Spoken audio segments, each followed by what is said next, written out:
Excellency, the Right Honorable Raila Odinga, a man who has initiated me into politics in 2005.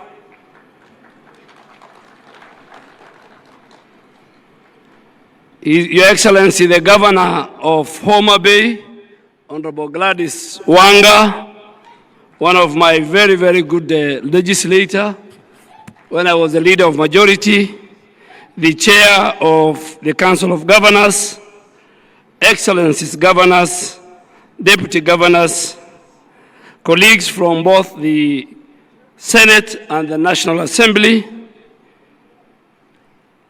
colleagues from both levels of government, our development partners, Honorable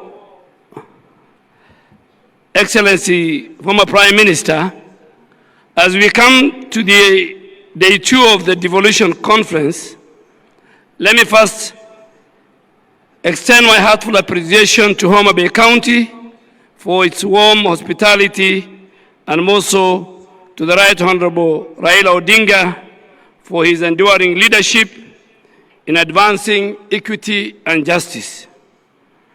The theme for the people, for posterity, devolution as a catalyst for equity, inclusion, and social justice, reflects devolution as our constitutional and moral compass. It reaffirms our past 2 days as a powerful driver of an inclusive prosperity, tangible equity, and effective governance.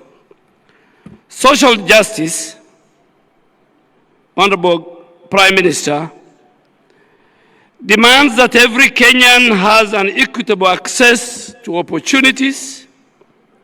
He has equitable access to protections, and he has equitable access to essential services. A goal that devolution advances by bringing government closer to the people, correcting historical imbalances, and ensuring fairness in the distribution of resource allocation.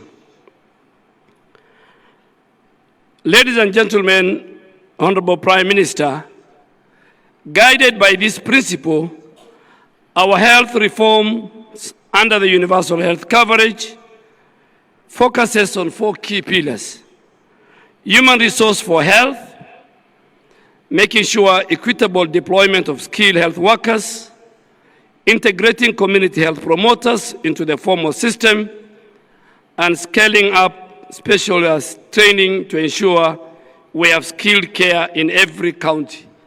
And Honorable Prime Minister, as a person who worked with you during the 2010 Constitution,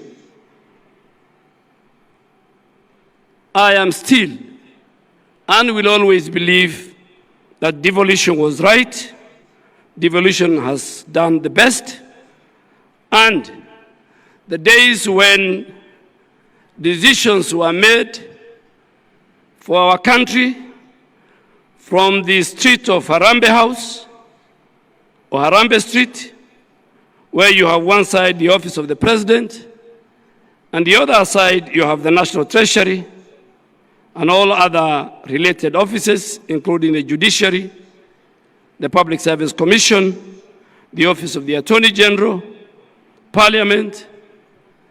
I think that is what made us go for devolution. So I still believe, and that's why I want to confirm that I am one minister who has a very good working relationship, and I want to thank the leadership of the Council of Governors, their CECs, for health, and the entire health team at the counties, that because of my belief in devolution and health is devolved, I work with the Council of Governors and the entire leadership at our counties very well.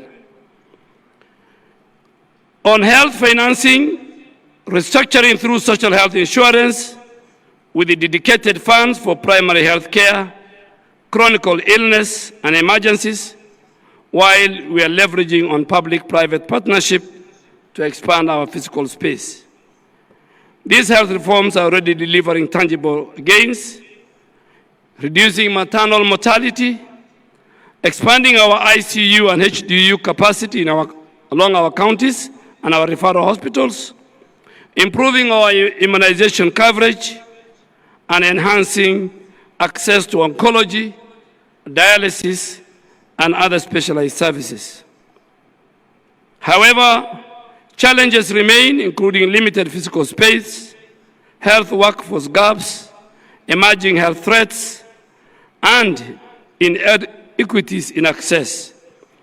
But these are addressed through devolution, innovation sharing, and collaboration and partnership across our counties. Honorable former Prime Minister and Excellencies Governors, ultimately, social justice in healthcare demands quality care that is accessible, affordable, and dignity. And from Homa Bay to Turkana, Mandera and Nairobi, it's for this reason that the ministry's reforms and the spirit of devolution reinforces and amplifies each other. Our work is about the people, their dignity, their opportunities, and their future. We have both the responsibility and the means to make social justice a lived reality through a well-governed, well-resourced, people-centered health system. Your Excellency, the Prime Minister, before I conclude, I want to make a confession. Because there are many people here who say the former Prime Minister is the father of devolution.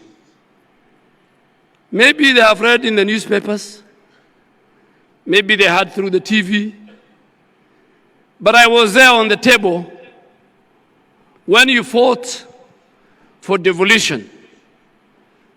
As a member of parliament for Langata and as a Prime Minister, you fought for devolution in Naivasha, in the morning and in the wee hours of the night, navigating the political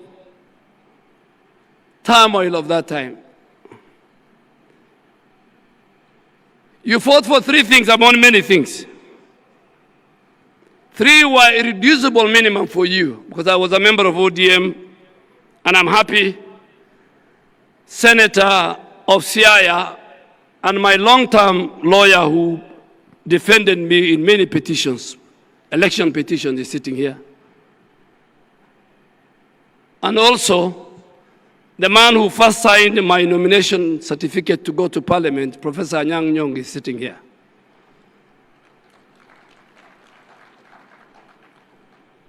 You fought for many things, but you had three irreducible minimum. You achieved two. You achieved devolution, and you achieved, and you helped us as a community, the Muslim community, the Qadi's court to be entrenched in the Constitution.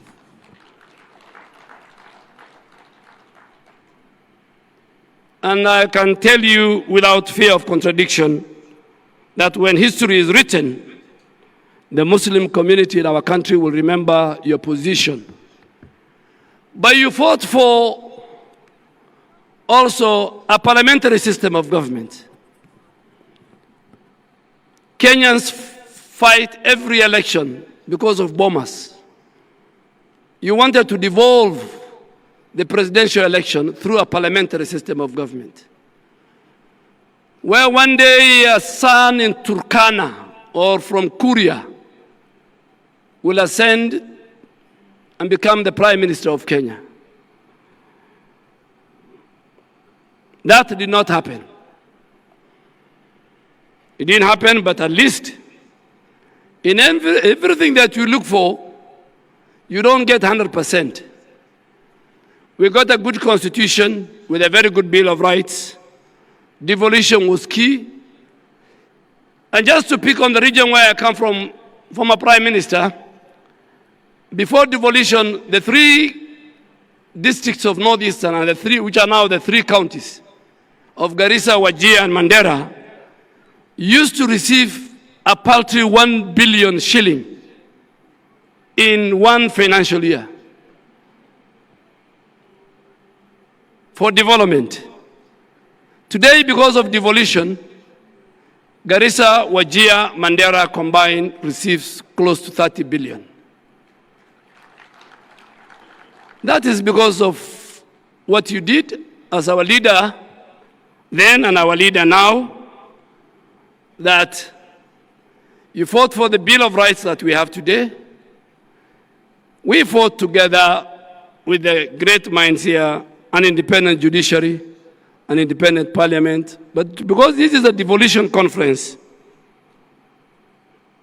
I want to thank you on behalf of the people that who are with you, some here, some who are not there. The challenges we faced in making sure that devolution was entrenched, that governance was given to the people of Kenya, and the sharing of their resources was given to the people of Kenya.